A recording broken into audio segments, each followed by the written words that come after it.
Olá pessoal, sejam bem-vindos a mais um review geral do mercado. Hoje dia 30 de março, são 19 horas e 20 minutos.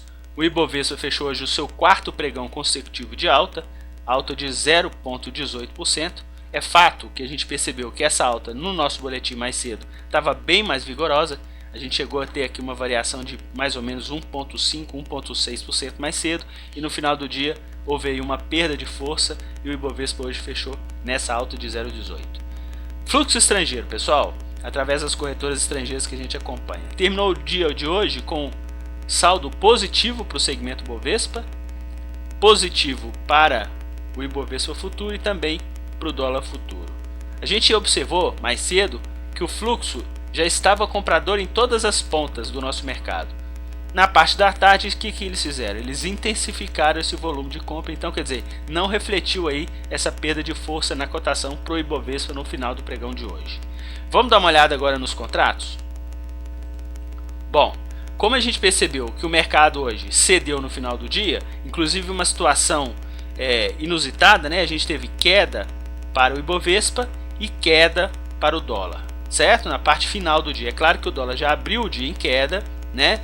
Ensaiou aqui uma recuperação e no final do dia aqui teve uma movimentação de queda mais intensa. Mas esse final do pregão de queda para o índice e também queda na cotação da moeda americana não é usual, porque a gente sabe que os dois mercados são inversamente proporcionais. E engraçado também nesse processo todo, pessoal, é que o fluxo estrangeiro atuou na ponta compradora tanto para o Ibovespa futuro quanto para o dólar futuro.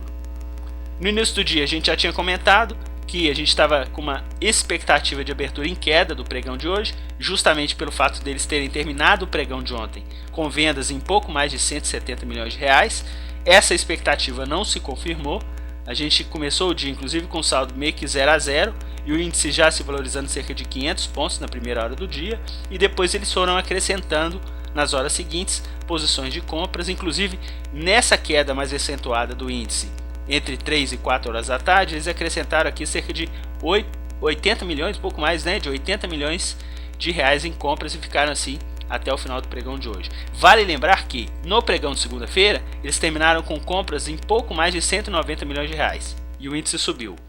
Ontem eles terminaram em vendas em pouco mais de 170 milhões de reais. O índice também subiu. Então, quer dizer, qual que era a nossa expectativa? Eles estavam realizando lucros e a gente poderia ter uma perspectiva de abertura em queda para o pregão de hoje. Isso não ocorreu e eles retornaram a assumir ponta compradora para o Ibovespa futuro. O que a gente não contava é que esse movimento de correção no final do pregão realmente não gerou a expectativa de venda por parte do fluxo estrangeiro. Muito pelo contrário, eles continuaram a onda compradora do dia. Vamos ver isso no pregão de amanhã. No dólar, pessoal, a gente chegou a comentar no nosso boletim mais cedo que eles abriram o pregão com ponta de venda, né? Quer dizer, a gente poderia pensar que frustraram a expectativa que tiveram no pregão de ontem, onde eles encerraram com pouco mais de 20 milhões de reais em compras. Eles começaram o pregão vendedor acompanhando a desvalorização da moeda americana. Só que depois que eles atingiram o pico de venda às 11 horas da manhã, em pouco mais de 9 milhões de reais, eles reduziram essas posições e viraram a mão. Olha, chegaram a terminar um pouco mais de 26 milhões de reais em compras no pregão de hoje. Então vamos acrescentar os 20 de ontem com os 26 de hoje. A nossa expectativa para a cotação da moeda americana pode ser aí um repique nos próximos dias ou até mesmo no encerramento do contrato que vai ser realizado amanhã. No final do dia de hoje, justamente pelo volume comprador no Ibovespa futuro e no dólar futuro e a queda da cotação de ambos os mercados, eles terminaram com preço médio muito ruim, né? 51.900 para o Ibovespa futuro e a cotação final 51.310.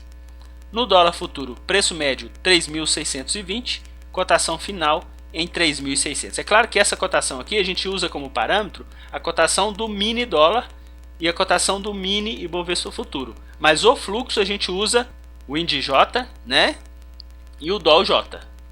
Vamos dar uma olhada agora novamente nos nossos ativos. Bom, a gente terminou hoje com fluxo estrangeiro atacando na ponta compradora, Vale 5 com pouco mais de 75 milhões de reais. Mais cedo, Vale 5 também já estava liderando o movimento de compra por partes deles, né? E manteve essa posição até o final do pregão de hoje. No caso da ponta vendedora, a gente estava mais cedo com o Banco do Brasil, eles atuando na ponta vendedora. Então, quer dizer, esse recuo que a gente teve na cotação do banco no final do pregão de hoje já fez eles praticamente zerar essa posição de Banco do Brasil. Eles não ficaram nem numa ponta nem em outra no final do pregão de hoje. Quem que assumiu essa ponta de venda foi as ações de Petrobras.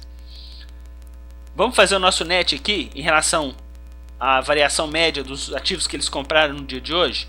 Ó, esses ativos aqui teve uma variação média positiva em 0,37%. Os ativos que eles atuaram na ponta de venda no pregão de hoje teve uma variação percentual negativa em 0,60%. Então, quer dizer, os ativos que eles compraram no pregão de hoje, que foram um pouco mais de 315 milhões de reais, somados esses 10 ativos que eles atuaram na ponta de compra, deram a eles um lucro médio de 0,37%. Os ativos que eles atuaram na ponta vendedora, que somaram um pouco mais de 70 milhões de reais, deram a eles um lucro de 0,6%. Ou seja, eles tiveram aqui no mercado à vista um lucro hoje de pouco mais de 1,5 milhão de reais. É claro que isso é uma estimativa em relação ao fechamento do pregão de ontem, mas é uma forma que a gente tem para poder mensurar o poder do fluxo estrangeiro na nossa bolsa. É claro que esse volume que eles lucraram no mercado à vista, caso fossem operações de day trade, é a cotação tanto do dólar futuro quanto do Ibovespa futuro, já que eles atuaram nessa ponta compradora e os ativos se desvalorizaram principalmente no final do pregão de hoje, gerando aí um prejuízo de pouco mais de 10 milhões de reais para o fluxo estrangeiro. Se a gente for colocar no mata-mata, então dá aí mais ou menos uns 8 milhões de reais, 8 milhões e meio de reais de prejuízo para o fluxo estrangeiro, caso a gente fosse considerar essas operações de intraday. Bom, fico por aqui, agradeço ao pessoal que está curtindo o nosso canal, que está fomentando aí essa visão do fluxo estrangeiro através das corretoras estrangeiras que a gente acompanha no nosso mercado. Eu acho que é super importante a gente saber a ponta que eles estão atuando no nosso mercado e a pressão que eles fazem em cima dos preços. Podem comentar. Em relação à análise, um recado: a gente já recebeu aí um pedido de análise de ativo. Eu vou poder postar essa resposta lá no canal, e quem tiver um pedido de análise de fluxo, né, em relação às corretoras estrangeiras que a gente acompanha, pode ficar à vontade, pode pedir lá no canal que a gente vai respondendo lá na seção de perguntas e respostas do próprio vídeo. Beleza, pessoal? Um grande abraço e até o nosso próximo boletim.